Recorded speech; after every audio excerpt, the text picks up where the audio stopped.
মিশরে একটা দৌড় প্রতিযোগিতা হতো।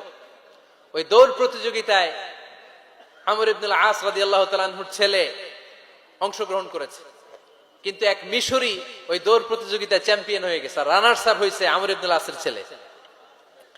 এবার মিশরি ফার্স্ট আর গভর্নরের ছেলে সেকেন্ড। রাগের চোটে আমর ইবনুল আসের ছেলে ওই মিশরির মাথার মধ্যে কয়েকটা বাড়ি মেরেছে।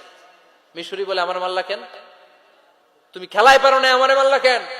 কয়, আনা ইবনুল আকরামিন, আমি গভর্নরের পোলা, আমি যা বলবো এটাই হবে, আমার উপরে কথা নাই। মিশরি ওইখানে আর ঝগড়া বাঁধায় নাই, মনে দুঃখ নিয়ে মদিনায় চলে আসলেন। এসে বললেন, আমিরুল মুমিনিন, আপনি আমর ইবনুল আস রাদিয়াল্লাহু তাআলা আনহুকে মিশরের গভর্নর বানিয়ে পাঠিয়েছেন।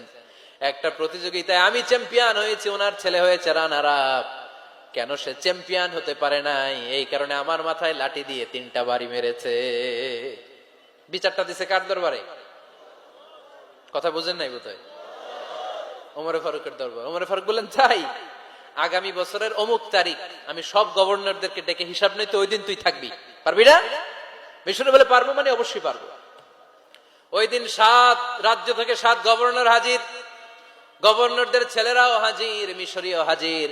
7 গভর্নরের কাছ থেকে 7 এলাকার খোঁজ খবর নেয়ার পরে ওমরে ফারুক বললেন, আইন আল মিসরি, মিশরি লোকটা কই, এদিকে আয়। মিশরি সামনে আসার পরে বলল, আমর ইবনুল আস, তুমি মিশরের গভর্নর, তোমার ছেলে সহ তুমি আসো। আমর ইবনুল আস এসে সামনে বসে রইলেন। এবার বললেন, ও আমর ইবনুল আসের ছেলে, তুমি নাকি ইবনুল আকরামিন গভর্নরের ছেলে, তুমি যা বলবা মিশরে নাকি তাই হবে, তোমার নাকি অনেক দাপট। নিজে একটা লাঠি এনে মিশরীর হাতে দিয়ে বলল, এবার তোর মাথায় যতটা মারছে তুই ততটা গুনে গুনে মার, আমি দেখব। আমর ইবনুল আস দেখবে, আমর ইবনুল আসের ছেলেরে তুই এখানে মার। সে বলতেছে, থাক, আপনি বলছেন এতেই যথেষ্ট, মারা লাগবে না, আমি মাফ করে দিলাম। ওমরে ফারুক বলল, খবরদার, মার, মার ওর মাথার মধ্যে। মিশরি ওমরে ফারুকের ধমক শুনে ভয়ে ভয়ে 3টা বাড়ি মারল। এই বাড়ি মারা দেখেও ওমরে ফারুকের হৃদয় ঠান্ডা হয় নাই।